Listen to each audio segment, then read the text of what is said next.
Pilot with the video that's happening, and they'll capture the whole presentation with the original slides.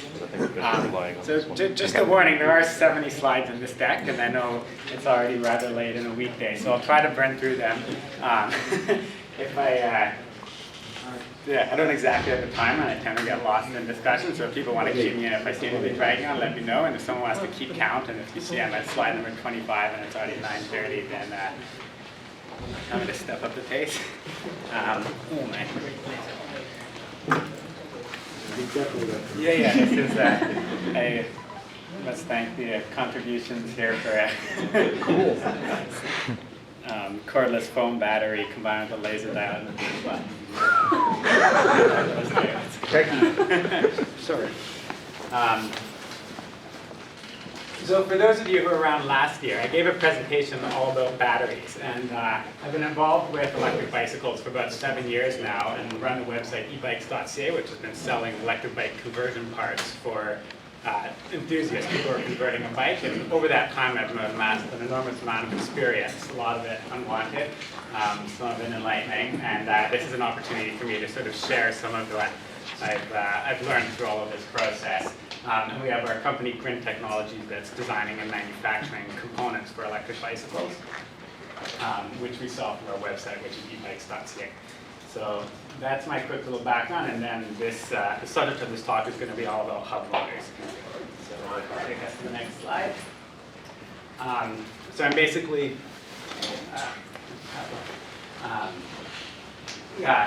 outline of the talk. The first long section is just going to be a summary of all the experience we've had, focusing in on the different types of failures and troubleshooting problems we've encountered. A major component of that has been related to water damage, and so in the past few months we've done a lot of in-house experiments to try to really get to the bottom of what's causing water damage into the motors and try to come up with solutions that would enable e-bikes to become more reliable in the climate that we want to bike through in Vancouver. We've also done a lot of actual analytic modeling of the motors. So when people buy an electric bicycle or are looking for parts, they don't really know beyond what people have said whether it's adequately powerful for the hills that they might have to climb if they're towing a trailer. They have such and such a driveway. There were very few tools available to let people know with accuracy which particular setup or list of components would meet their expectations for an electric bicycle. So I'm going to go into a few details about what we've learned for our endeavors in modeling motors. And a consequence of that has actually been some potential design optimizations that we can make to make the motors more powerful, lighter weight, and more efficient. And hopefully I can wrap all that up in about an hour. Am I blocking your view? No? I'm just waiting to the guy leaving the top. Oh, okay. I can point at it. So next up. So just a very quick introduction to hub motors. The concept of a hub motor is elegantly simple. It's putting the motor inside the wheel of a vehicle. Most people in the electric car scene are familiar with it, but it hasn't yet made its way into commercial electric cars. It has in the realm of solar cars, and it's certainly become popular in bicycles and scooters, where you simplify the transmission by having no transmission. The motor is straight inside the wheel.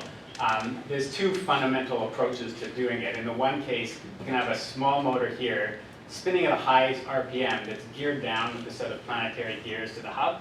That lets you use a relatively small motor and still get a decent torque, but it has a downside that the gears themselves are a source of inefficiency, also a potential source of failure. On the plus, it means that the whole system can be lighter weight for the same torque output. And the simpler approach, the direct drive hub motor. What's that? Ooh, nickel battery is not so happy anymore. Okay. I had to assemble it in stock. In a direct drive motor, you literally have a motor, but rather than a shaft spinning, imagine taking a motor, you hold the shaft, then the hub itself will spin around it, and then that rotating hub becomes the body of a wheel hub, so the rotating shell of the motor. So here is a series of magnets inside the rotating portion, and then the coils are fixed on the axle. All the motors used in electric bicycles are permanent magnet motors. That gives the highest power density. In use around the home, most motors are AC induction motors, and we often get asked, why don't you use an induction motor on an electric bike? They do exist in electric cars, and the answer is that you need 2 to 3 times the weight of motor to achieve the same torque output. So permanent magnets have advanced a lot in the last 10 years. They've also increased in price a lot in the last year. But they enable a much more power density in that for the same size motor. Almost all motors these days are brushless, but there are a lot that used to be brushed motors. The performance and details are quite similar and also somewhat different.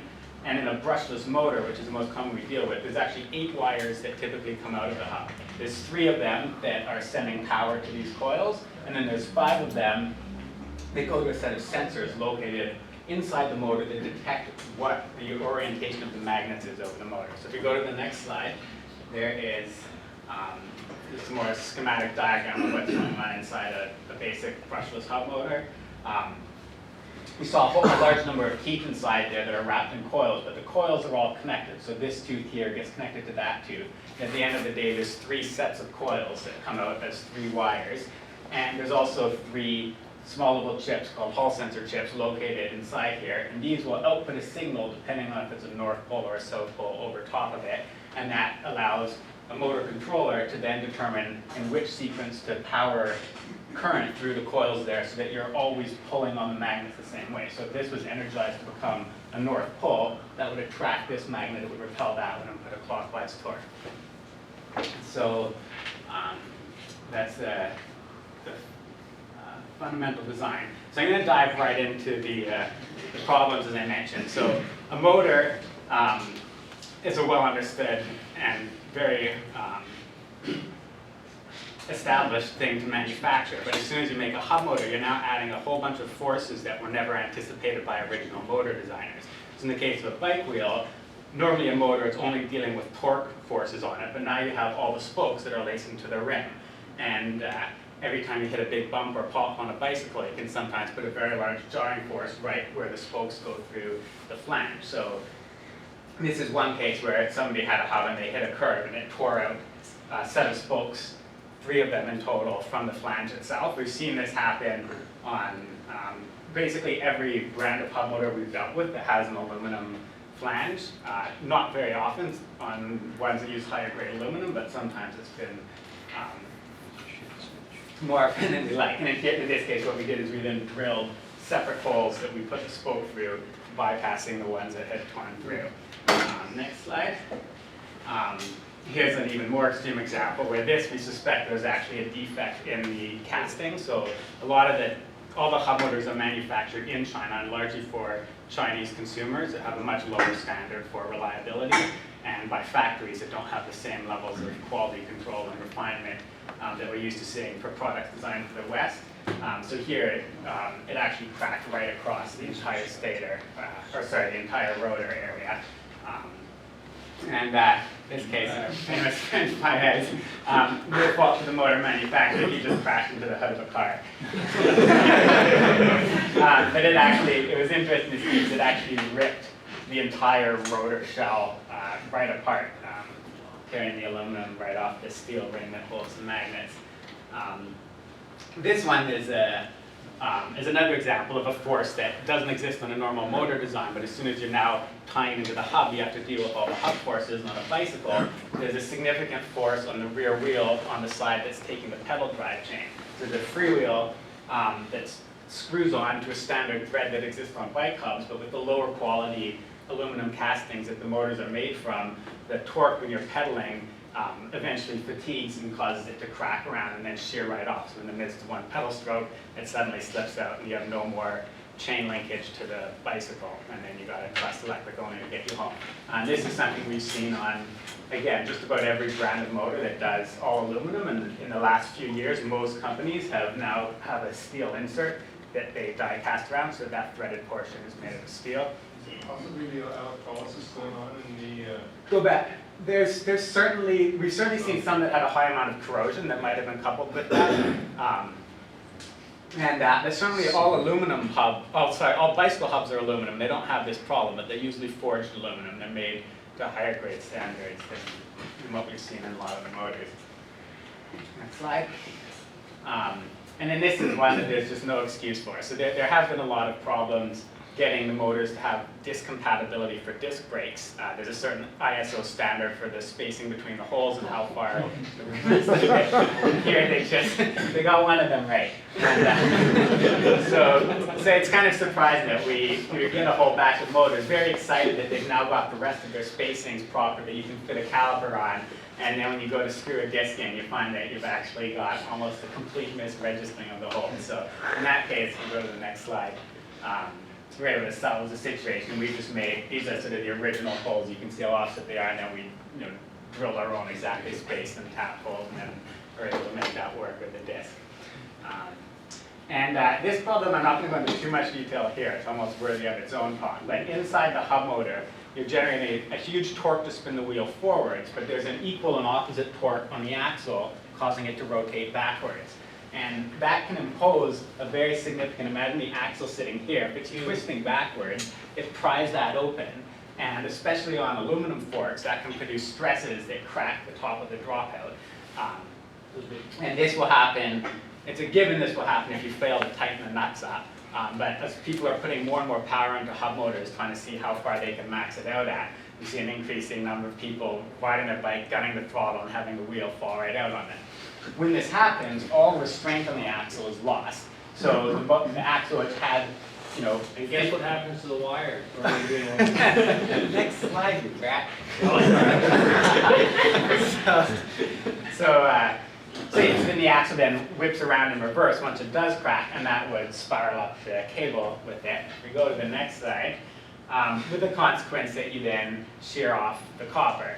Now here, with this particular brand of hub motor, the wires go through a slot in the side of the axle, so it wasn't terribly difficult to take it apart and then solder a new set of cables through there, or just if it's only one or two that are broken, you could join them back together and cover it with heat shrink. But a lot of the hubs these days actually have the wire coming out through a core right in the middle that makes it almost impossible to service when this does happen. If all that happens is that cables get torn, you're okay. It's a wiring job to fix it. But in the process of getting torn, you'll often expose the copper of one cable to another one. And those Hall sensors that I showed you at the beginning that indicate what the position of the motor is can get shorted against the power leads that are delivering high voltage and high current into the windings. And if that happens, those little small sensor chips get fried. So if we go to the next slide, we'll see a very frequent set of operations that we've done over the years, which is replacing the Hall sensor inside one of the motors. So here, after it's sheared off, we would then repair the wiring, find that the motor still didn't work.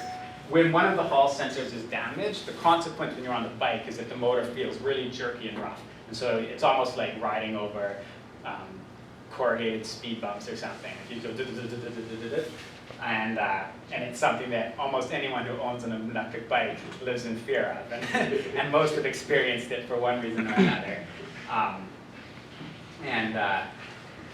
Yeah, so that's then sort of a sensitive component of the motor that if it fails, then it causes the whole performance of the bike to disappear. You're dependent on the signals working. In this case, this one is being replaced because of the short, but it also happens if you get water soaked through here that you'll have corrosion piles around those sensors. And that corrosion itself will then cause a signal. It can either dissolve the wire right through, or the water acts almost like a short circuit, so the signal is no longer able to go between 0 to 5 volts because the water is acting like a short, pulling it to ground. So if we go to the next slide, we've also seen problems just intrinsic in the wiring. And in this case, there's a batch of motors that maybe 1 in 5 of them, after several months of use, were having customers reporting that they had that stuttering feeling. And with most of them, it would be intermittent, it would be gone. So we'd have them come by our shop, we'd test it, everything looked good, we'd measure the voltages at the connector, and all the Hall sensors toggled in voltage as they're supposed to. They'd give it back to them, and then 2 weeks later, they'd say it stopped working again. And those intermittent problems are the most frustrating, because you can never be certain that you've diagnosed or you've found what caused it. Well, in this case, we decided, okay, let's actually measure what's going on the board itself, where the wires are soldered, and the wires were covered in epoxy to protect them from water, which is good. As we popped the epoxy off, well, on this one, the epoxy didn't chip off, the whole thing came off, because the solder joint between the wire and the pad was a cold solder joint that hadn't actually flowed between them. You can see this little ball there, indicating that whoever was on the assembly line that time didn't understand how to get proper reflow of the solder, and this affected several months worth of production at this factory, where a very high percentage were prone to having this, and we're still to this day having people having issues develop from motors we sold from this time. So next slide. Another element, this is not all that surprising, but the further out of the hub in a bicycle, they lace it into a bicycle rim, and the consistency with which they lace it into a rim is well below par for what a bicycle wheel is usually built to. So this is sort of, I guess this is a little off. It's about 4 millimeters of up and down wobble. When they get that right, there's often, even if the lacing is done so that it spins through, we usually find that after a few weeks of use, the spokes get really loose, and often people have serious problems with spokes breaking as well. So next slide. So this is now very specific to gear hub motors. So I mentioned in the beginning that a gear hub has a downside that it's lighter weight, yes, but there's also more components inside that can be prone to failure. So here's one where the teeth on the nylon gear is sheared off.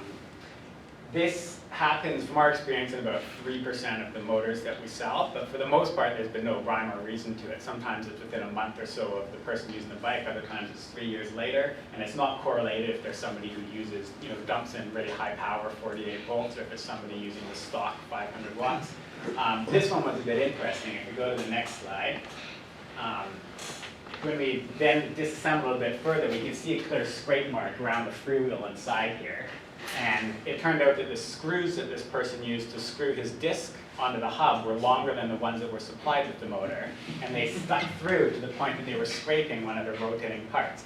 As that was scraping, if we go to the next slide, it eventually scraped off and knocked off a chunk of metal that was one of the rivet heads holding that freewheel assembly together. So now there's a loose bit of metal floating amongst these plastic gears. Once that gets between the teeth, hell breaks loose inside here. That was nice because we actually understood why it happened. Most of the time we take it apart, there's 5 or 6 teeth missing that are just mashed in somewhere, and there's no foreign material that we can find. So it's sort of a mystery beyond just inconsistency in the plastic manufacturing of the gears. Next slide. So this is a motor that's been cooked. Maybe it's not obvious, but normally these are gold, not black. Normally this is white, not bronze. So motors will cook when they are subject to more current than they're rated for. Now it turns out that the hub motors used on bicycles are all able to take a lot more power than is normally rated on them. And that's caused people to exploit the fact and make more powerful bikes than the motor was initially spec'd for without, mostly without running into issues. Now the issue with the thermal capability of a motor is it's not like there's some threshold where above a certain current or power the motor fries, below it it's fine. It's a time basis thing. The longer duration you have a high heat on, the hotter the temperature is going to get. And this motor may have been fine had the gal who was riding it not taken it up the North Shore Mountains. Right? And so it's a setup. She's putting about 1,300 watts into a motor where at 1,000 watts we typically don't have any problems. 1,300 watts for 5 minutes might have been fine, but she was going up some long hills in Deep Cove, and then at the top of one hill, smoke started billowing out of it. We also see this problem not just if you overload the motor, but if you get the connectors wrong. So there's the 5 sensor wires, there's 3 power wires, that's 6 signals ultimately that are coming out, and at least 36 different combinations of how to hook it up. And if people are connecting one brand of motor controller with another brand of motor, the color for the wires might not necessarily match. They might all be yellow, green, and blue, but if you plug them in yellow, green, blue, that's not the proper electrical combination. But sometimes it still results in the motor spinning. So if all the 3 Hall phases are sort of shifted and rotated one direction or the other direction, you'll end up with a sequence that will cause the motor to turn, but it causes massive current through the windings. And we've had a few people who just incorrectly wired up, were wondering why their system didn't seem very powerful and got really hot, and then it got so hot to the point that it smoked like this too. So next. So this is a brushed motor. So everything I've shown so far has been brushless. And when we first got into this, 7 years ago, there was a large number of brush motors available because the controller to operate them is much simpler. But the mechanical production is quite a bit more complex. It's actually quite beautiful inside. And so this is a commutator plate. The brushes rub against that, and as the motor rotates, it changes which of the coils get the electricity. When brushless motors started gaining in prominence, there's a lot of anti-publicity for brush motors, that brushes are inefficient, they wear out, they're a source of failure. Our own experience is that they're actually really quite robust. So if we look at the next slide, this is one of, I think, only 2 instances we ever had of all the brushed motors that we dealt with of having a problem related to the brushes. And here the plastic cap that holds the brushes ended up melting, so the brush became dislodged, fell over sideways. You can see all kinds of arcing and pitting on the commutator. But more normally, the brushes, at some point, they would eventually wear out, and it was very rare that we would see people actually ride a motor to the point that that much carbon would end up getting consumed. So next slide. So now we're getting into the most joyous of topics, which is water damage. So this is a weekly scene in our shop where somebody comes in because their motor's not working, and we take it apart and a puddle of water spills out over our workbench. If you go to the next slide, so we've seen it, if the water's been in there for quite a while, the corrosion can be quite serious and actually pit the aluminum to a very large degree. If you go to the next slide, this is one where it actually rusted so bad it was completely seized. There's no way we could even push the stator out from the magnets. So this one was just left outdoors for one winter. A more frequent scenario in the winter is people will have motor in, they won't know it, but then once they start riding, leave off in a sub-zero morning, the water's frozen and congealed and then lock the motor. So the motor's completely stuck. And in that case, you take a heat gun to it, fire your motor out, and then suddenly it runs fine. But it is a sure sign you should probably open it up and dry it out before something like this happens. So we've seen this, and yeah, so here's just another one that's not too damaged. One thing that we have had happen fairly often is that when we have these rusted motors, when we then open up the motor, you need a fairly large gear puller to push it out because the magnetic forces are so strong.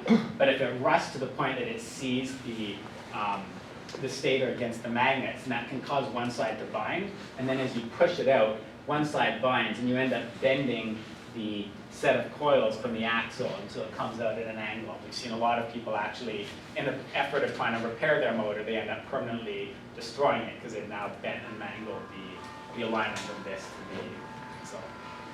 So next. This one was an interesting one. So the previous motors I showed you were all direct drive motors from Chris Light and Mine Continent, and they've been equally plagued by water problems. This is one of the geared easy motors that statistically has had much fewer issues related to water inside the hub. Now in this case, the customer brought it in, not because it wasn't working, but because the freewheeling mechanism had seized. So in a geared motor, when you're driving the motor, when you're not using the motor, I should say, the wheel spins freely. There's no drag whatsoever. And that's because there's a freewheel inside that just allows the wheel to spin without forcing the motor to turn. And at some point, that locked up on him. So the motor was generating when he was riding it, which isn't normal for a geared hub. So then we open it up, and a puddle of water falls on the table. And if you go to the next slide, that's what happened to his freewheel. So this is normally a mechanism that allows free rotation, but with that much corrosion inside it, it's not surprising that it ended up seizing. Go back there, actually. But it was interesting that even with all of that water damage, because this motor manufacturer covers all the electrical joints with epoxy, as I showed you earlier, it didn't have any negative effect on the operation of the motor. It was still running fine. Okay, so now next. So yes, so how do you solve it? So the most obvious thing that many people were doing is just doing everything they could to seal the hub. So you'd have to be injecting goop and silicone around where the cable comes out of the axle. They'd take apart the plates and then really silicone those up as well. And they were still getting water problems. So the next simple solution is, well, if we can't force the water from ever getting in, let's just drill holes all throughout it so that it can breathe as freely as possible. Then whatever gets in can just as easily get out. So here's a motor side plate that we drilled out for a customer just a couple of weeks ago who had come in with water inside the hub causing one of these frequent haul issues. In his case, we just dried it out. The motor still worked fine, but we didn't want that to reoccur. So when you do that, it works great at enabling any water that comes in to then escape. But it does mean that if the bike is left out in the rain, water will just pool up until it's saturated like a basin. If you leave it like that, then you'll rust out all the insides. And you can't, the insides of the motor are intrinsically going to rust. They have to be soft grade magnetic steel, which is very prone to suffering. It also looks awesome when the motor's spinning. Yeah, no video footage of this, but it is good. As it spins, this becomes this like a window into the inside of the motor. So those were the two general approaches that people were taking. None quite seemed adequate if we wanted to design a motor that was truly robust. This works, but you're then vulnerable if your motor falls into a ravine. Well, it's going to get filled with water, or if you just leave it out in the rain. So next slide. So what was interesting is, this is doctored, but this thing does exist. At the factory that makes these motors, when I visited them the first time, they took me to their showroom, and one of the neat things to see was a motor running underwater in an aquarium that had been there running for years. And I thought, great, finally we have a manufacturer that really understands the necessity of proper sealing and waterproofing of these hubs. So I had full confidence that we just would no longer have water damage issues when we started importing these. And we even put a fair bit of information on our website about how much better waterproof they were compared to the previous motors we've dealt with. Next slide. I'll refer back to that other slide a little bit later, but so let's carry on. So the general theory we were going off of at this point was that company, clearly the motor itself was fairly well sealed, but what they didn't show you in that aquarium was all the electrical connections and the motor control that were happening outside of the aquarium. And in normal use inside a motor, the motor is used, it gets hot, sometimes quite hot, over 100 degrees Celsius, and then you park your bike, the motor cools down, and the heating cooling cycle causes a pressure differential. So when you heat the air, it expands, and it has to go somewhere. Unless it's perfectly sealed, then you just get a high pressure in the hub. And the theory we were going off of was, if everything else is sealed, the only real path that air or water could come in or out of would be through the cable itself. And so in this case, when the air, when the insides cooled off, then there would be pressure wanting to work its way back inside. And if the only avenue for that was through the cable, well, maybe water here was then getting forced in during the cooling cycle of the motor. And this is a known problem in electronics. We're a little late to understand it, but there's a whole line of products designed to circumvent that. So Gore-Tex is one of the main pioneers of vents that you put inside a piece of electronics that's sealed that allows air to flow in and out to equalize the pressure, but won't let water flow in or out. So we thought, that seems really plausible. Let's do some tests to confirm this is exactly what's going on, and then maybe we can think of a properly engineered way of addressing water getting into the hubs without drilling a bunch of holes and exposing it full on. So the first thing we want to do is understand, well, how easily does water actually get through these cables? And intuitively, you look at a cable and you don't think of it as a channel for water. You wouldn't use it as a drinking straw. You wouldn't, count on your life to have to breathe through it if that was the only source of oxygen. But intuition is not often right in the realm of science and physics. So we have a little test here. We have lengths of the cable that were similar to what was going in through the motors that we deal with, and then pressure, different columns of water that we could set for various pressure levels, and then we had a set of containers that we could weigh and find out what rate water flowed through with different pressures. Now when we did this the first time, we had the, in fact, I did bring the sample of the electrical cable. We basically sealed the outer jacket of the cable. And as I was pouring water in here, the water started gushing out instantly, and I had to end the test within 5 minutes because the containers were already filling up. So it was flowing much more readily than I'd ever expected. So after that, I thought, well, if it's, okay, so clearly the outer sheet is, it's not molded over the copper, so there's a lot of space between the 8 different wires in there. Let's seal all of that. So now the only path is through the individual strands of copper. And it's easy enough to seal the sheets with goop, and that might be a nice solution to prevent water flow. So if you go to the next slide. So here, in that first experiment, the water basically come out of this. We sealed that up completely, and now it had no choice but to work its way through the copper. And to my utter disbelief, within a few seconds of filling up the column of water, you see droplets coming out. Not just, I sort of expected to see it on the heavier gauge phase wire, but these are like 24 gauge Hall sensor wires, and water would drop. So if you go to the next slide, you're at least able to quantify what is the flow rate of water that goes to these cables for different pressures. Now, at this point in the test, I had no idea whether we were talking about several PSI of pressure in the motor or several thousandths of a PSI. So we covered a fairly wide gamut of pressure differences with those columns, and then we could at least have an accurate idea of how many milliliters per minute we would expect once we knew what the pressures were like. And yeah, here you can see without the sheath sealed, it's like, 0.1 psi is still 5 milliliters per minute, which is going to fill up a motor in an hour. That's over a cup of water. And then with the sheath sealed, we're down by about 2 orders of magnitude less flow, but still an appreciable amount over the course of days. So next up. So then to see what was actually going on, from the pressure perspective, we set up an experiment here where we had 3 motors going. On 2 of them, we connected a little pressure port. The third motor was just a control. And in addition to the pressure port, we had temperature sensor going inside the motor. And these 2 motors, we connected the phase wires to a power supply. So we could put current through the motor, warm it up exactly as it heats up when it's in use, and then turn the current off so it cools down. And while that's happening, measure the pressure and the temperature inside the hub and find some correlation, and then maybe correlate the pressure differences with the flow that you would expect to get through these cables. And while we were doing all of this, we had a circuit that we made for data logging the output of these various sensors. So next slide. And then we set the whole apparatus up inside a shower bath. So this is an inverted sprinkler that's washing back and forth. And then all of the motors, it looks like they're submerged, but they're not. They're lifted above the bottom of the water, and it's just like being in a torrential downpour. And then the connectors were just left exposed as they would be on a random installation on an electric bicycle. So next. And this is what our sensors showed us. So here you see the temperature cycle. I just had just a conventional timer from Home Depot that turned it on for half an hour, off for an hour and a half, and that caused about a 15-degree rise and fall of temperature in the motor. And then the pressure sensors would rise to a positive pressure as the temperature went up, and then as soon as the temperature started to fall, we'd get a negative pressure inside the hub.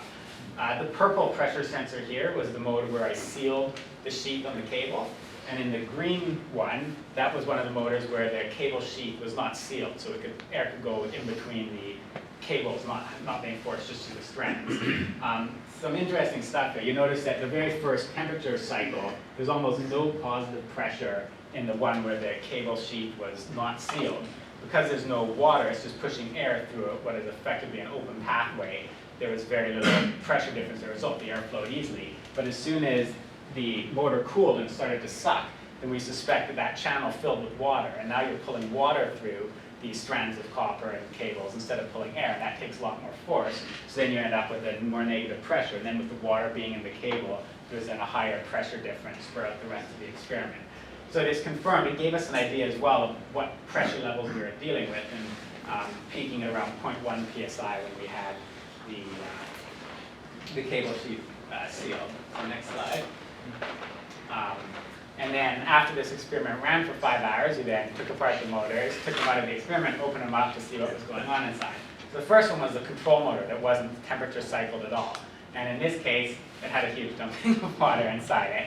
I wasn't very careful about just seeing if I had the connector cable facing upwards or downwards during the experiment itself. Then we went to the next slide. This was the motor where we had the sheath not sealed. And as we crack open, water started to pour out. If you go to the next slide, it continued to pour in puddles until it actually started draining off the sides of the table. We wiped it off, cracked it open more, and another cup of water fell out. So it was probably, it seemed like it was just basically full to the brim with water. So it definitely confirmed that thermal cycling was drawing in much, much more water than one that wasn't thermally cycled.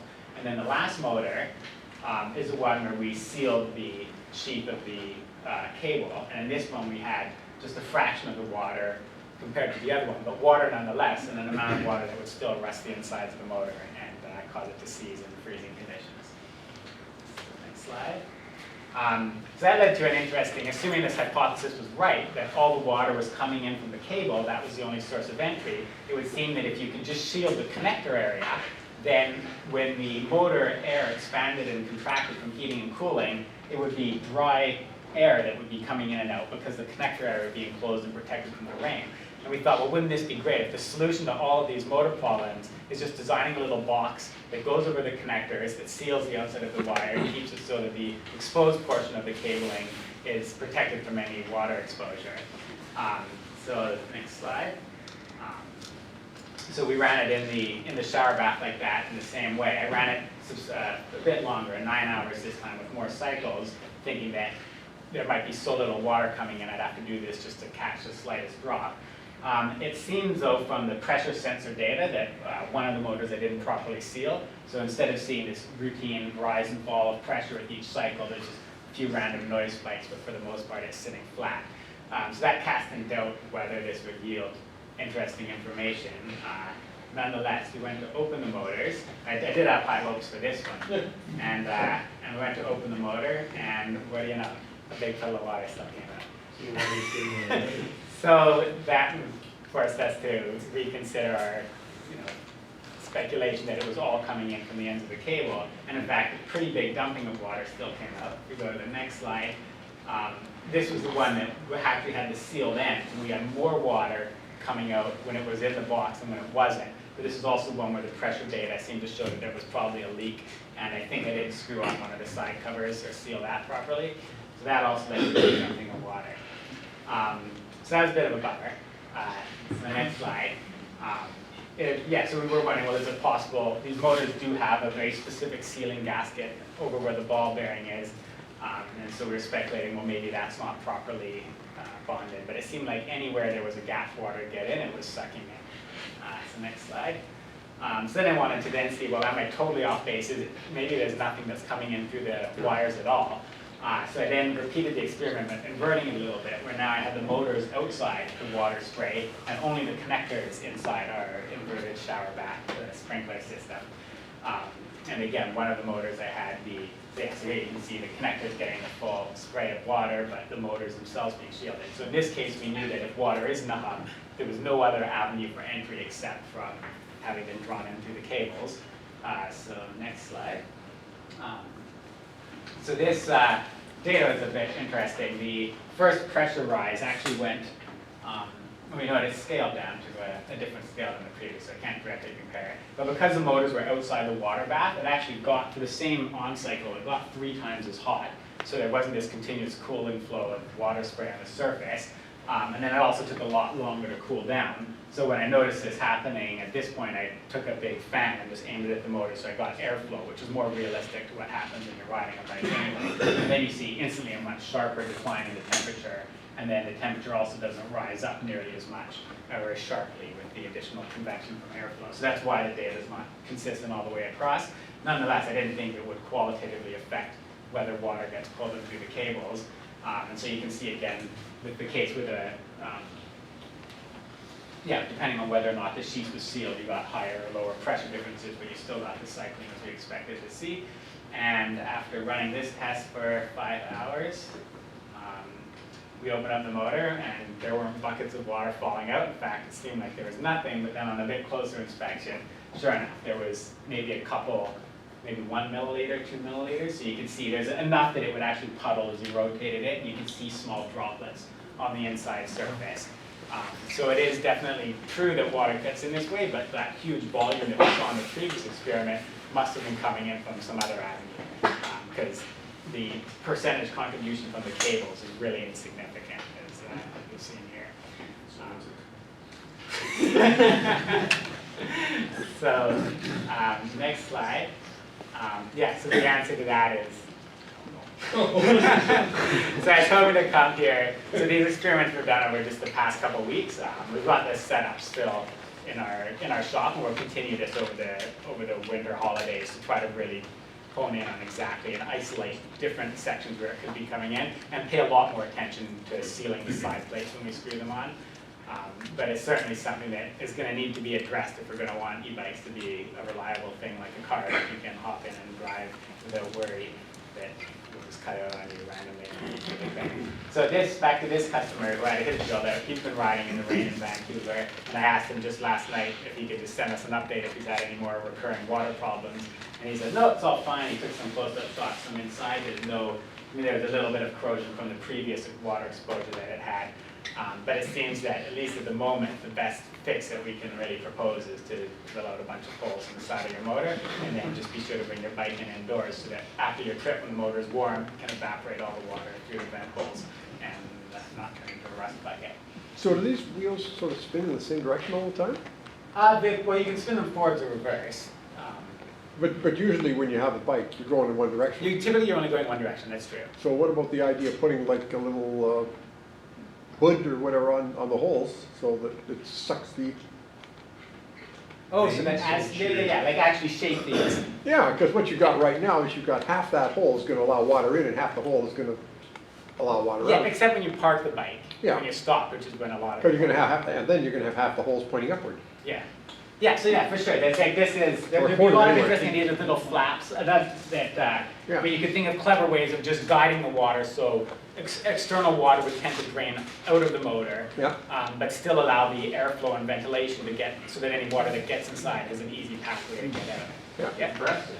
But have you considered, is there any way that you could have an air pump of sorts to keep a positive pressure? To keep a positive pressure, you could. That's and like something that's just taking advantage of the existing motion to generate pressure inside. Like I work for the phone company and all Yeah. of the cables that are outside, we have positive pressure on the cables. Okay. To keep the water out. Okay. So it seems like a similar. And that's just an independent pump that's running continuously, injecting dry air into it. Yeah, that'd be another. Some things use motors and ROVs and things like that, so we here in North Van built them, and actually the guy that bought the motors, Mark Isaac, member of VEVA.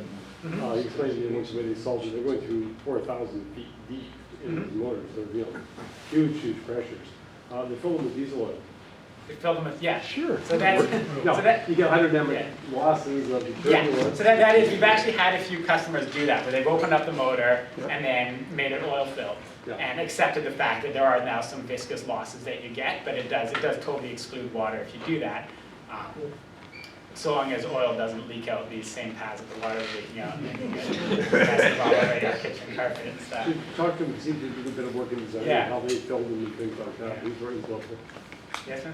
You were talking about the Gore-Tex. I thought Yeah. that your next step was to cover Well, those holes. so that was the original idea. The problem is, like, I got some samples of the Gore-Tex membranes and then I lost them. so then we went and bought some Gore-Tex from MEC, but it's a very different material. The stuff they make for these, it's an expanded Teflon foam, and you can actually like blow through it. Because if you take a Gore-Tex jacket, there's nowhere near. And so once we knew that we were only dealing with 0.01 psi of pressure, that's not enough to have any substantial airflow through.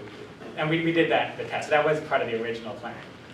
So what do the other, like the $1,000 European or the Eastern Canadian companies, how are they waterproof? They're not. Yanko, do you know the answers? Well, I don't have the answer, but I'm saying that definitely they don't have a water damage in the motor. Yeah, exactly. So I know that. Yeah. So And we had a water damage, you know, all kind of components, but in the motor that... you've never seen it. So in the bionics, do you know if there's a specific vent that they use to equalize pressure? Or does it just seem to be completely sealed? No, as it's far as you completely can see? sealed. Yeah. It's really completely sealed. It's rather hard to open that motor and so on. Yeah. They're changing the design now, but it was really very well sealed. Yeah. And there was water because there is a controller inside, you know. So even if there was water and that controller is not kind of insulated, it's not covered with that, so there's those yeah. things would stop much earlier. Much earlier if it was, yeah. But water in the command console, in the battery, and so on. So I'm pretty sure there is an entrance somewhere else with this. Just not It'd be interesting in light of this to see if they have a specific path for air pressure equalization, or if they're going the hermetically sealed route, where they just let a pressure difference exist and not try to. I owned the 2 bionics wheels in my lab and they had water in them, so. Okay. Say it. Well, I'm dealing with bionics from 2003, so, and I really know, and I have the first motor, so I know how much water it can. Yeah. But if you open and close and open and close, then of course you will have water. Okay. A very Yeah. simple suggestion, or, I mean, if you put a drain plug Yeah. between the spokes in the case, you can unscrew so the water will drip out. Yeah, the problem is that you have all your magnets in there, so you Yeah, have to. but you can still make it so that it's flush to the magnet housing, you have to design it right so that it doesn't stick in. A great big arrow that says, push this, top the wheel in this position. Yeah. To Drain drain plug. water out of the boat, that's what we can, you put it in the. Yeah, low but plug. if you have so much water in that it actually can drain out, like even just a small micro droplets will still cause corrosion problems. And so if there's so much that actually flushes out, then there's still a problem. Like, Once you have a drain, you can also blow it out, of course, right? Yeah, so those are all things, but none of them seems quite ideal for a consumer product, you know, for daily.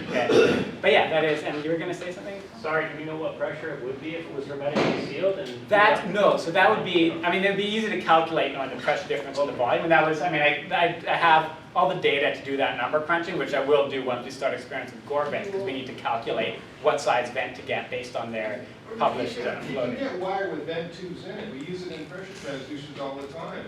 So like electrical, Wire would have a tube in it. it has a separate tube to Yes, for air. Yeah, That's and interesting. in truck transducers that are used Yeah. for measuring water pressure, water columns, they have a tube that runs down, because they have to barometrically compensate them. Yeah, So you have a 50-foot lead wire with a little tube in it, and it's just allowing. so long as the end of that pressure tube on the back. never gets exposed. Well, you know, Anyway, it's expensive wire, but.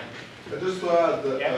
for the pressure back to bionics motor, because they have temperature sensor inside and so on, so it officially should not allow to overheat. So you know, so it is used with air control, with everything. Yeah. So maybe that's the reason, maybe Yeah, that's. but you don't need, like, even just within accepted, like, 40, 50 degrees to 20 degrees would still be within the accepted temperature cycle that a bionics would allow, and that would still cause the pressure differences. You don't have to overheat it to cause this to But happen. how much pressure? So the pressure, that would, yeah, and the question was previously asked with answer, like, PV equals NRT and some. No, but what level of pressure is, what PSI you get? Well, I was measuring 0.01 roughly. So it's very, very small. Yeah. Yeah. So with that understood, if you had a motor that was sealed as well as you could seal it, Yeah. and you had your wire cables, which would be the only thing coming out of that motor, Yeah. and one of those, those electrical cables, say you had 4 of them, Yeah. were supplemented with a small tube that couldn't Yeah. collapse, Which is what, and that Which tube Cam was was, suggesting, that tube yeah. was snaked up somewhere to a Yeah. higher point on the bike, yeah. and you know, like they can do a thing where they can bend it over like this, or maybe a couple of Yeah. bends, just so that you can not get moisture in it, but it'll breathe. But it'll be, yeah.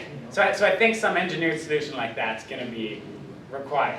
And, Yeah. and that's what we're trying to find out. So anyway, so that is the bulk of our troubleshooting. Probably 80% of the service and repair that we do on motors is related to water damage in one of these ways. Justin, one other suggestion, Mark Isaac, who I've been dealing with, one other technique is for when he wants to seal out water in a box, is he's filled the boxes with nitrogen.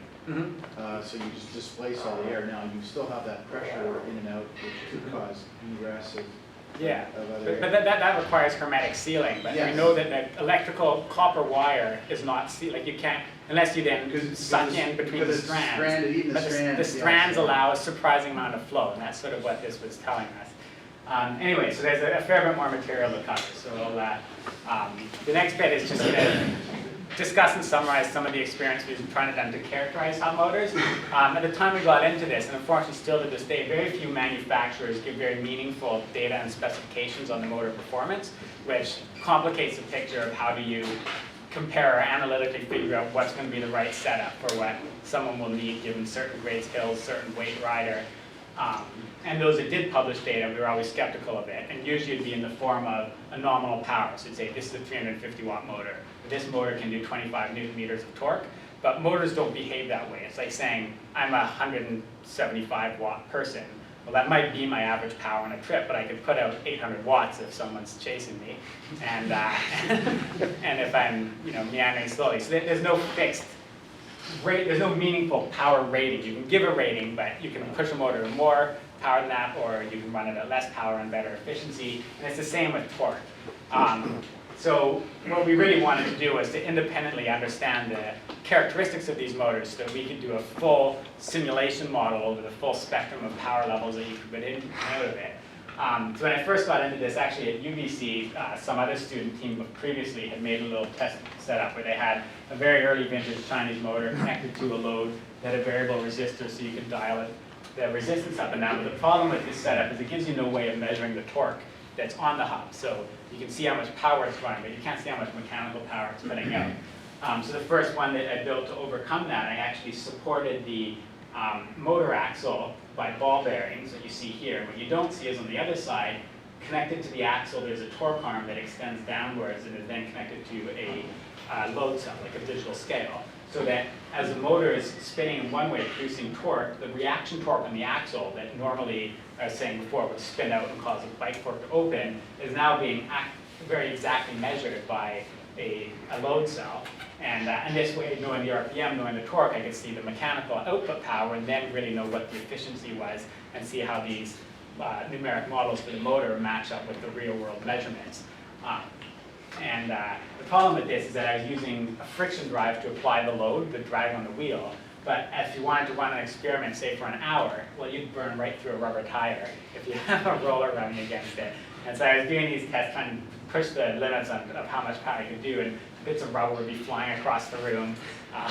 You'd smell the smoke and shut things down. So one of the things I did in 2008, the next slide. So, in 2009, was build a direct coupled dynamometer where the motor that we're testing is linked one-to-one with the motor that acts as a load, and then you avoid any frictional interference between the two. And the way I made this work, this is a very large size e-bike hub motor, but the axle of this motor is supported by 2 ball bearings. So when this motor has a load torque, or a load on it, it gets coupled to this axle that's not fixed, but it's held by bearings. And then on the flat back of that axle, I could have an arm that comes down and is again connected to a cell for measuring the exact torque that's put out from it. So if we go to the next slide, so this is, so you can see at the back end of that, an arm that goes down to the strain gauge, and this is within 0.5% accuracy for measuring physical forces. And then this triangle here, so I can hang a weight off of that to calibrate the torque, and knowing the distance and the mass, I can then be very exact and confident in the measurements that this is giving me. So then under load, this would be a motor that I'm testing, and then this larger e-bike motor is causing a drag on it, and then the resulting torque is put out through here. And that lets me measure over the full range of vehicle speeds what output power the motor is producing, as well as how much power it's consuming with a set of electrical instruments. That's the next slide. So this enabled us to do a lot of things that you couldn't do with lower precision instruments. And one of the things at the time, one of the geared motors that we got was supplied with 16 gauge cable coming out of it and about 2 meters long. And the manufacturer, the owner of this company, liked the thinner cable because it routed more easily along a bicycle. And when I first saw it, I insisted, no, we need heavier gauge wire than this. And he's like, oh no, you're talking a fraction of a percent. There's no difference in the losses between that or a heavier gauge cable. And so the equipped with the dynamo was able to then do an experiment where I used a controller using heavier gauge cable, also using lower resistant MOSFETs, and then side by side compare them. And just by the action of the exact same motor, but using a controller that has less copper losses from a thicker gauge cable and better MOSFETs, you're able to see that when loaded down, it was producing upwards of 20% more torque, all else being equal. 20% is not a negligible 1 or 2% number. That's something you can feel. Another example. Okay, so you can go to the next slide. I stripped out most of the motor theory from this, but with the early motors, the dynamometer confirmed a very basic permanent magnet motor model, and anyone who's done grade 11 physics would have done the basic electrical model of how a permanent magnet motor works. And that worked great on all the early motors that we tested, where my simulator would confirm the data you would get, knowing the resistance of the motor and knowing a constant, what voltage it produces for a given RPM. But the moment we then started dealing with geared motors that spin at a much higher RPM, or even direct drive motors that had many, many more teeth and holes, we noticed a really huge discrepancy. So this here is the measured data from from the dynamometer. So I've got the red curve here is the measured power, the blue curve is the measured torque, and the green dots are the measured efficiency.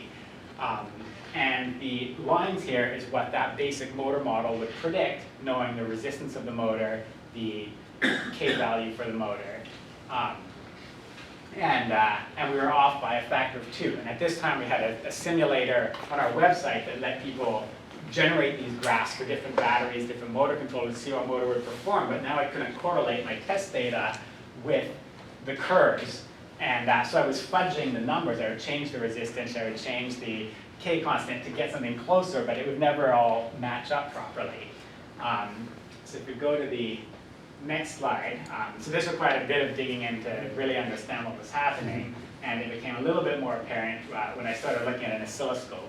And this here is the current, this is the current through one of the motor phases. Now in the textbook example of a brushless motor, running with the trapezoidal controller, it would come up, it would be flat across the top, and then it drops down to 0, and then it goes down negative, flat across, and up. What's going on between this point and this point and this point and this point is the motor controller is switching the current from one set of coils to another set of coils. And you can see during that transition period, the current suddenly drops down quite a bit before it starts to be able to ramp up again. And you can see that during this whole time, the current is always trying to increase, and then it takes this hit during the commutation, it's trying to increase again, but it never reaches the value that it would in your basic model, where this comes up to having a flat top. And so this is the result of the inductance on the motor windings, which you could ignore for the lower speed hubs that had fewer poles, now is having a very significant effect on the predicted performance of the motor. So if we go to the next slide, so I apologize that, so I'm just going to, so for those who are dealt with brushless motor circuits, this will be familiar. If not, just bear with me, I'll be really quick. But and the way the motor works, the controller will drive current through one of the sets of coils, then another one, and it'll do that until the Hall sensors change. And then it will switch and drive it, instead of going from coil A to coil B, it will flow from coil A to coil C. And in the typical model, that's assumed just to happen instantly. The current just flips from one side to the other side, it stops flowing out of this one and immediate flows to that one. But if you use that model with these higher speed motors, it breaks down quite substantially. And what goes on a closer examination, the current, when you try to flip it from flowing to this, from B to coil C, it can't stop flowing out of coil B because inductors don't allow current to suddenly start or stop. It has to ramp up or ramp down. So at the time that the motor controller switches from having this side on to discharging to switching the C side on to discharge, the current that was flowing through here to ground has to keep flowing, and it flows up to the positive battery rail. And you end up with a loop of current that's going from through this coil that you now think there's no current going through, but it still has a decaying current. And similarly on this side here, the current, when we initially turned on this side of the winding, there was no amps flowing through here. Because it's an inductor, you can't instantly get current flowing through, it has to ramp up. And so there's a period during the commutation, which was those times when we saw the currents drop down, where there's additional amps that's flowing through the motor, but it's not flowing out of the battery, it's just flowing in a loop. And then the current that you'd normally get have through here starts off low and has to ramp up, and that causes a set of exponential rises and decays in the current instead of it going to a flat, and it results in a much more complicated set of equations. So normally you would model inductance in a motor with phasors and treating everything in, in Fourier analysis, but in the brushless motors, trapezoidally driven, it's not driven with a sine wave, and so that doesn't lend itself quite as easily. So I did a set of discrete time derivations for what the equations are for this current decaying and rising to figure out what the average current ends up being if every commutation period you suddenly interrupt the current flow by switching it to a different lane. And the result of doing that, if we go to the next screen, shows this is this exact same set of data. Before the model lines were off by a factor of 2. Now they match up just perfectly. And this is not me fudging the model numbers to make them match up. I literally measured the resistance of the motor, measured the inductance with an inductance meter, and then plugged those values in, and it spat out exactly what I expected. And that really confirms that we can figure out, without even me testing the motor on the bench, I can just measure 3 values with a meter and then have something that works out within a few % accuracy of the motor with a meter. That's the next slide. Some other interesting nuances that the dynamometer let us see. So here I was characterizing one of our higher speed direct drive motors, and the data points are all the dots that you see. And at the beginning of the motor test, I measured, as I said, what the resistance of the windings was. I measured what the voltage constant, so how many volts, how many RPM you get for a certain applied voltage. And I measured the inductance with an LRC meter. And I plugged those numbers into the model. And my model matched up perfectly. But then as we started getting further down to the motor being loaded, so here we're basically, here's the motor spinning freely with no drag, and then as you increase the drag, the motor slows down and the power and the torque increase. And as we got towards the end of the experiment, when the motor was spinning really slowly, suddenly my data that I measured was significantly further down than what the model was predicting. And I was going, shoot, maybe I'm missing something once again. But at the end of the experiment, I then remeasured these 3 values. If you go to the next slide. Over the course of doing the test, you're putting a fair amount of current through the motor, and it heats up. And when copper heats up, the resistance increases. So at the end of the test, I actually measured 0.128 million, or that should be ohms, 0.128 ohms of resistance. And if I plug the end result parameters back into the model, now suddenly the simulated value matches up perfectly at the end of the test, but it deviates at the beginning of the test. And this highlights that a motor is not a fixed thing. Over the the behavior of the motor now is a function of how hot it is, which depends on how long you've been running it. And so you can never say exactly what the performance will be like unless you know the motor's history that got it up to that point. But it was neat that these levels of nuance were quite visible with the dynamometer that was that accurate at showing what our output currents and torques were. The next slide.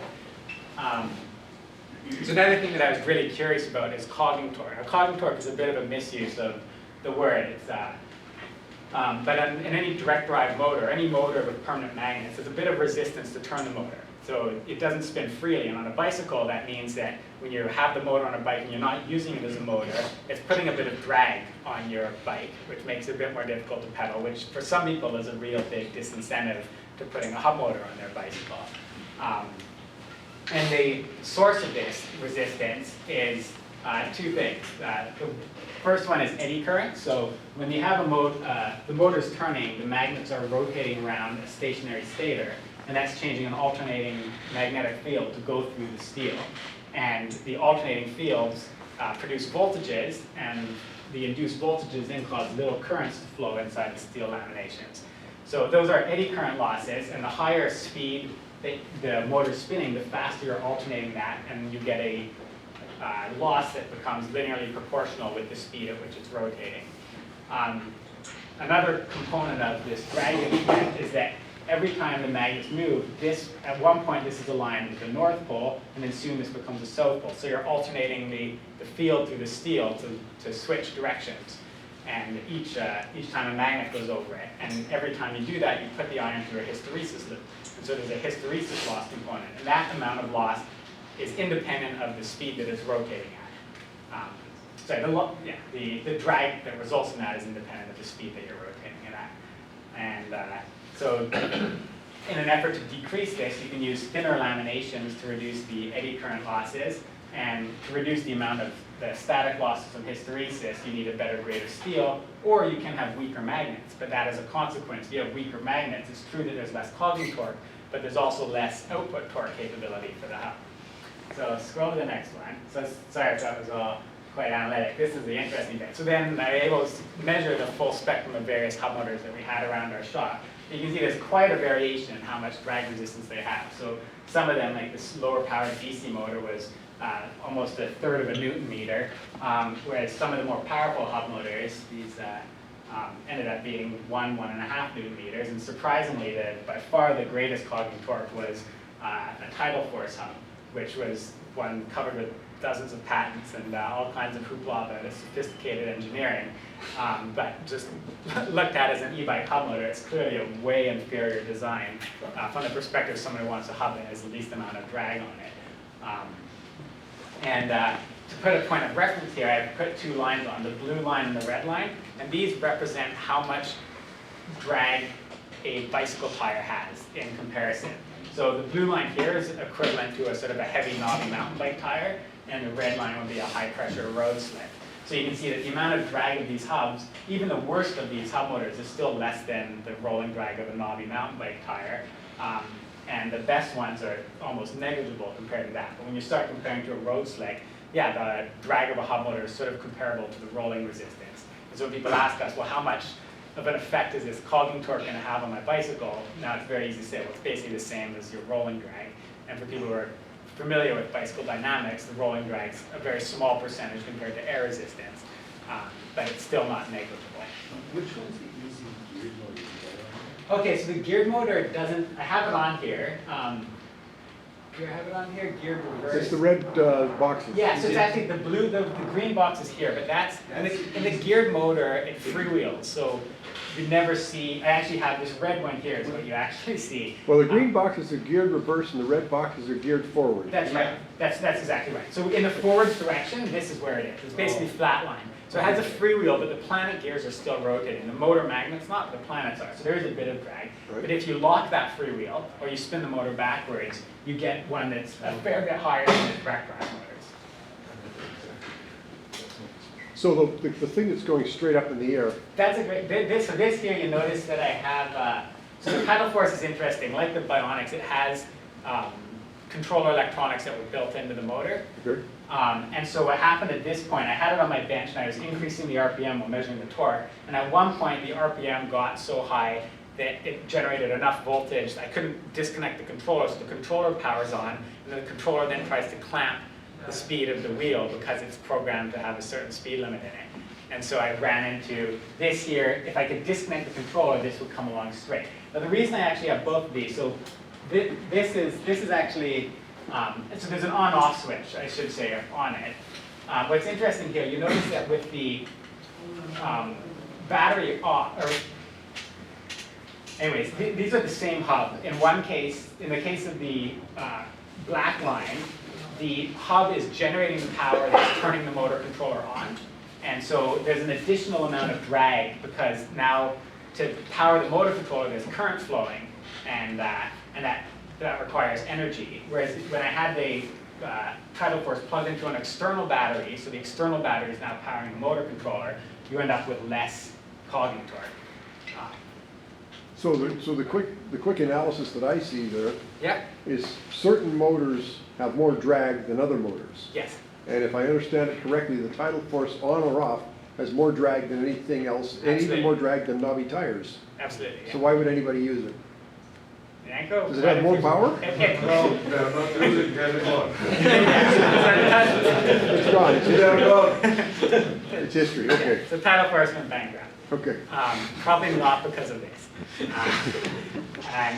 went up But to the sea. other thing is that the tidal force, it was a very sophisticated e-bike, very smooth feeling, and the assist, these things can, if you're using it as an e-bike, you don't notice the clogging effect at all. And so if you're really Well, also to make clear, this is if you're using if you are not using as an e-bike, you are riding. if you're just riding it as a bicycle. Yeah. Right? And then what? Efficiency of the motor itself, that's kind of a bit different. No, this is just a clogging. This is just a clogging, but it does have a strong effect on the peak efficiency. But one other thing that correlates, you might think, well, of course, you should just get the motor with the least clogging, but typically that's also a lower power motor. Right. So the two come hand in So you're hand. trying to find a sweet spot. So you want to find a sweet spot. So that's one of the things we'll be getting into very soon. So one of the things I wanted to understand better was this hysteresis loss, because that's the most dominant one of the contributions to this clogging torque. It's typically about 60 to 70% from hysteresis.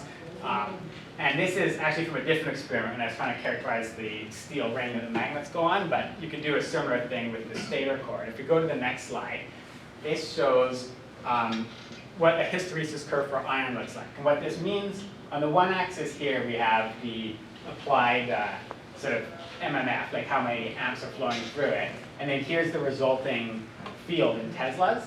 And whoa. Oh, I thought that was me.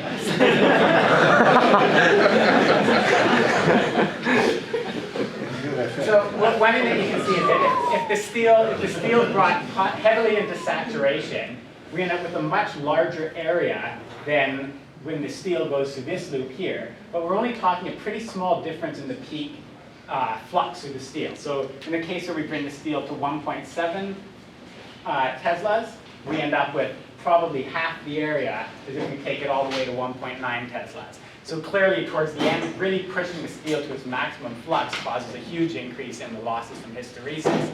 So if we want to reduce it, we can reduce the flux, get less clogging torque, but when we do reduce the flux, we also reduce what's the peak torque that the motor can put out, as well as what's the nominal power rating that it can deliver.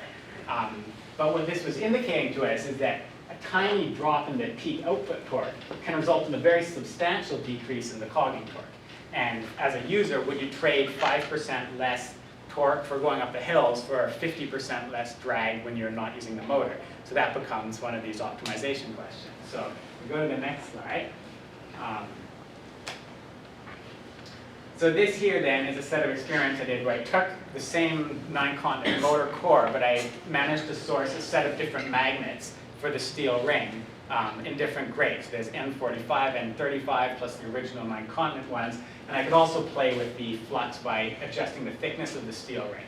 And what you see here, ignore this curve for now. What this here shows us sort of the relationship between the current flowing through the motor and how much torque it's producing. So in the green motor, I have the absolute, the thickest steel ring, the maximum flux that I can get, and the same number of current results in slightly more amps. And then in other cases, I've gone to a very thinner steel ring that allows flux to escape. So now I have less flux through the steel core. And my torque in that case has dropped. It's about 10 or maybe 20% less. If we go to the next slide, this shows the corresponding changes in the drag torque. So this is the clogging torque on the motor. And you can see that compared to the one that had its maximum output torque, I've got basically twice the clogging, as I mentioned.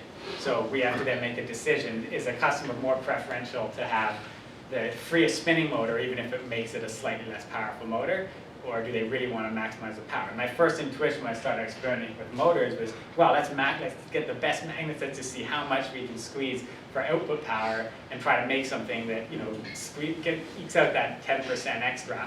But if that's going to mean having 1.5 Newton meters of drag on the hub, I think it'd be a non-starter for the majority of people. So next slide. So another element of this was just seeing to what extent we could optimize these existing hub motors. So I mentioned that this steel ring, in the case of the 9-continent motors and the crystallite ones that we deal with, is made quite a bit thicker than necessary to complete the magnetic circuit path. And part of that is for structural reasons because of all the spoke tensions that are there, and also because there's screws that have to come in through the side. And you can't put a screw on the edge of a very thin piece of steel. And then there's also a lot of steel used in the axle and other parts of the structure that aren't necessary for structural reasons or for magnetic reasons. So by doing some experiments, figuring out what kind of trade-offs we could make with the amount of steel ring and accepting maybe a little bit less output torque and a fair bit less clogging torque, I was able to get a motor design down. Next slide. So still using the same windings as the 9-continent motor, took it down to just under 4 kilograms, whereas the motor started off at about 6. So just getting rid of, without really any material consequence in the performance of the motor as a motor, we're able to shave off 33% of the weight, and that makes it a much more attractive hub for use on a bicycle. And you can see one of the things on here is the spoke holes are on the side plate rather than coming off the steel ring, so it's another area where just by thinking about how the materials are being used, we can have the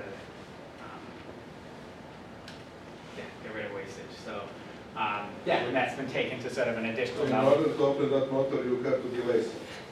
Yes, exactly. There's a big trade-off, and so it means you want a motor that you never need to open up because water never gets in it and causes damage. So all these problems need to get solved before you consider going into production with that. But I am taking this even a little bit further and done one adding a gap between the magnets actually it reduces, especially with the rising price of rare earth metals, every saving you can make in magnets is a pretty significant change in your cost of materials. It makes the motor lighter, and it actually improves the performance somewhat, because the magnets and all the motors that we take apart, they're butted up against each other, which leads to very rapid manufacturing. But the magnetic fields where they touch basically cancel out. And where it doesn't cancel out, it puts additional flux through the steel ring, requiring the steel ring to be a little bit thicker so that it doesn't saturate. And by doing all of these things, I think we can make a motor that has the power output that we're used to from these heavier hubs, but is quite a bit lighter with no negative consequences except less clogging torque, which is wonderful.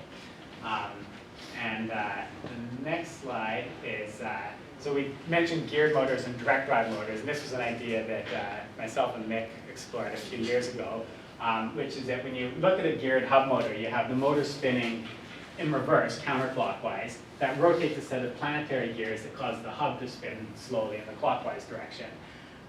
In the conventional hub design, if you then spin the motor clockwise, the freewheel basically just spins around freely.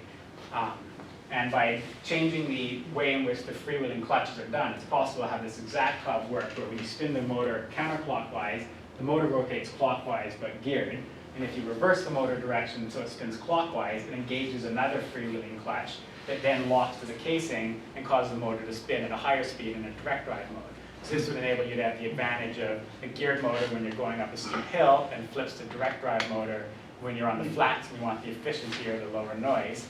And it would further benefit the gear shifting happens without any mechanical actuators. It's just a motor reversal, so that's an electrical thing that can be done automatically inside the motor controller when it senses that it's straining, and the direct drive motor can just reverse the motor direction, spins in reverse. There's some downsides to this. One of them is that the motor locks when you try to roll it backwards, unless you think of some clever mechanism to overcome that.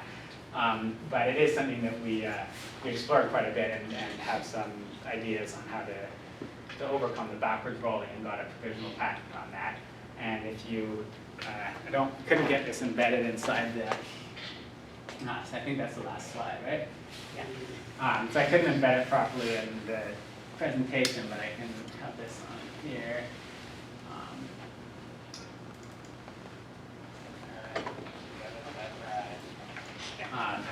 So this is the very first day we got this set up, and if you look at the hubs here, so you can see the inside spinning backwards, the hubs spin forward, and then when the motor reverses, suddenly it spins clockwise at a much higher speed. And so this was a working prototype, but because it's a motor that's only designed as a geared motor, when it's running in the high-speed mode, it would have a very insignificant amount of torque for what we want on a bicycle. But if we start off with one of these direct drive motors, then we could have one that has the direct drive performance we expect, and then would have 2 to 3 times that torque when necessary for hill climbing. So those are some things that could be on the horizon. Lots of details to work out, waterproofing among them. And that basically summarizes my talk for today, so I appreciate you all for your patience and the holiday season.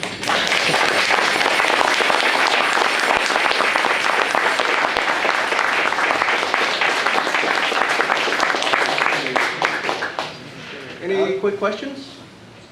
How did the Chinese trip come into this? I didn't. That was an aside to throw you off. Oh, okay, all right. Actually, not really. Actually, it does come in. So one of the things I was working on, and you saw the photos, was seeing what it would take to actually manufacture a motor that has these design improvements. And so while I was there, we worked out with some CNC factories to make prototypes of this hub that is, as mentioned there, 4 kilograms for the same pack. And I was going to have it installed on my bike today, but there's a few details I want to sort out. But yeah, that's the only association at this stage. Yeah, Colin? Just in case people are taking apart hub motors, sometimes you pull the cover off and the bearing stays on the axle. Just in case anybody's doing it, pull the bearing off and put it into the cover first before you put it back on. All right, for those of you opening up your hub motors. And if you're really daring and you're replacing those little tiny sensors, it matters if you put them in this way or that way. So when you take it out, look at the writing on it or whatever it is, and put it in the same direction. Yeah. Hopefully not too many of you will be needing to do this. Well, that's what you're for. Going way back. That's what you're for. There's those brush things he showed you.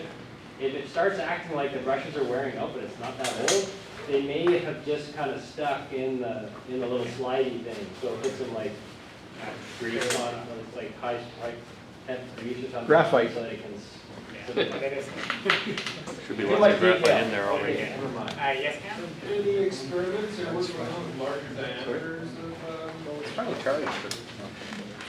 Not, I mean, there's larger hub diameters available, and it seems that at some point you reach a trade-off where, as you go to a larger diameter, the same amount of magnets and iron can produce more torque because it's acting at a bigger radius, but you need a much more massive side cover and support in the stator to physically reach from the bearings all the way up that far, and then you just get diminishing returns. When you look like the Magic Pi, like the Ebike hubs that are like this, they actually have the same power density as the smaller size 9-continent motors, so we stopped carrying them as we did the dyno experiments and realized there was no benefit.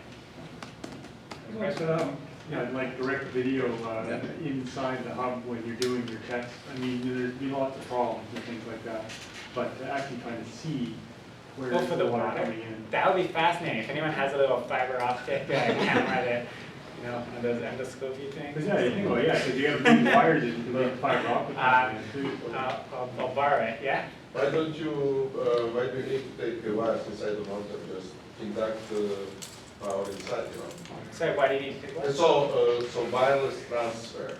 Oh, the Hall sent data. No, the power, sorry, the power. So you have an induction, so you don't need to take wires inside the car. Yeah. You're just getting very close, Interesting idea. and you're inducting the power. That's it. Yeah. I don't know if it's It's a wacko idea, yeah. engineering, but it's one idea. The other idea is completely to have electric magnets outside of the car. There's prototype motors on YouTube that work that way. Yeah, so that one of having the magnets on the rim works Yeah. fine, but there's huge forces involved, and it makes it a pain to change a tire. Yeah. But yeah, induction of power is it's possible dealing with small power like sensors, but if you want to transmit a kilowatt, Yeah, probably like, not. it's if you look at the size of an induction furnace and stuff that's needed, and that's just to inefficiently turn it into waste heat to actually meaningfully couple power that way. Nikola Tesla thought he was onto something, but he was mostly thought to become a quack at that point in his life. So, yeah. Can you repeat that thing you said about why electric bikes aren't AC induction? They'd be too heavy. Okay, now you said they'd be twice as heavy for the same torque? Basically 2 to 3 times as heavy, because you now have 2 sets of coils and a whole other set of. Now, if you could somehow, like, have you heard of the Australian Evans radial flux AC induction motor? No, I haven't. Okay, well, they seem to have overcome the problem of torque. Okay, it's possible. I just think conventional AC induction motor design is a lot heavier for the same torque output, and then yeah, it's really hard to. I mean, a permanent magnet just produces a massive amount of flux with a tiny, But for tiny amount of mass. cars, they're the lightest and most economical to build because you don't need any of that rare earth stuff. Yeah, oh yeah, the economics are better for sure, and that's why we don't see rare earth magnet motors in too many domestic things, because then the weight doesn't matter, and it's all about making it inexpensively and robustly. Any other questions? Yeah? I'm just curious with the ingress. Yeah? Could it be any possibility of just condensation from the metal heating up and? Yeah, that's another, and that is certainly a really common source of water. Somebody actually emailed us last week who was an aviation expert saying that with all the elevation change that causes pressures, that mostly the temperature difference is causing stuff to condense. When I took apart that one, we saw the little droplets on the side, that kind of makes you think, well, that's condensing, but I suspect it's condensing because the inside is hot and humid, and then but it's not that it still gets sucked in through the cable. But then once it's in the motor, as the motor's hot, you have a hot, humid environment, and then as the motor cools off, that's going to condense in the sides. But that's not the source of the water. That's just causing it to redistribute itself. And which is why we sort of saw that droplet pattern in a way that it couldn't have just dribbled that way, But yeah. You know, it occurs to me, all these experiments, haven't they been done? Yeah, I'm sure of it. You know, Find me the source book on I it. don't know, but it's like you could be the first guy who's got Amazing. water inside an electric motor. No, I mean, there's no doubt that there's a lot of stuff that's been learned and relearned again and again, but it seems like every industry needs to figure it out for itself. And, When does the book come out? so, and certainly the more, like bionics and these others, there are some well-engineered hubs that just don't have this level of water quality, but we want hubs that are open, serviceable, and Yeah, and we want to- I've seen a number of Chinese specifications on the electronic equipment, and I can see why you're impatient with the with the figures that you see, and you have to replicate all that. Yeah. No, I can see that. But yeah, if people do have like great insights that I've totally overlooked, I'm obviously welcome to learn and save us a lot of months of R&D time. That is a little bit fun. So how do you space the magnets out? You said they usually come all bunched together. That's You a put good little question. Popsicle sticks. Little brass shims in between them? Initially I was, and then I machined with a rotary table and a milling machine an actual alignment plate that has fins that come up. And it actually was really quick to just, so it fits inside the ring, and then there's a slot that's generated for each magnet. And then I put a little bit of Loctite special adhesive. And then they just stay there? Yeah, yeah. So then, and then I fill between the slots with a little bit of epoxy, because when they're budded, then they reinforce each other structurally. Yeah, But if they're all standing alone, then Yeah. the risk, one adhesive isn't great, it can slide over or dislodge. So I made sure there's a fill-up gap between them. Yeah, I mean, it is a bit more manufacturing overhead, though, when you're trying to. I was looking at it and thinking if you drilled little holes in between all those little Then magnets, you and could, as it spun around, it would Yeah, throw the water. Yeah, out. and that was another thing that occurs with these spaces. And one other thing that the space between the magnets allowed me to do, you can see in this hub, is actually put the bolts that hold the two side plates together. I couldn't find a long enough number 256 off the shelf, but the screws that hold the things together just go between the magnets. And so that means that I don't need that thicker ring, or I don't need flanges on here for the bolts to go in, which helps get this mass down to a bare minimum. That's a sweet looking motor. It does look cool. Nothing else like So Justin, do you have this water problem in China, because it's tropical and? China has e-bike repair facilities basically on every city block. It's a snow, yeah. And so things break down and things get fixed. Certainly when I was at the Nine Continent factory, they had an entire room that was full of ladies who were taking apart warranted hubs, knocking out the magnets, replacing them, and refurbishing hubs that had been returned that had failed. So, but the other thing, and this is partly to my fault, is that in our specification on the motors, when we ordered them initially, there was about a 2-meter wire that came out of the motor that connected to the motor controller way off on another part of your bicycle. And I thought that was the most retarded thing, since if you have to take a wheel off the bike to fix a flat, you have to undo this whole line of cabling, and that the connector should be close to the device that comes on and off. So I requested that we had this shorter cable length, and I think that has been, much to my unknown detriment, made it much easier for water then to channel in. Because now instead of having a connector way removed, it's now located on the frame somewhere near the wheel and in amongst that spray. And so it could be that on most of these designs, they have their connector area more enclosed. And, So that's why they have the 2-meter long cable. and that's why they have a 2-meter long cable. So, But then you did put it on a Tupperware and it was still... well, it's true, but I think, and so yeah. Yeah, but you get all that So- Tupperware area to gather moisture. Yeah. Anyways, there's certainly more rigorous science to be done. Well, there are marine connectors and things where you fill the connector with grease or something. So Yeah, there absolutely are. There's some really nice waterproof automotive connectors that seal around the sheath so that the strands never expose. Anyways, it's solvable, but it's still a big headache to get to that solid state. Okay, so please continue this conversation on after the seminar. All right? I'd like to please thank Justin as well as Mike and Peter for arranging the two seminars.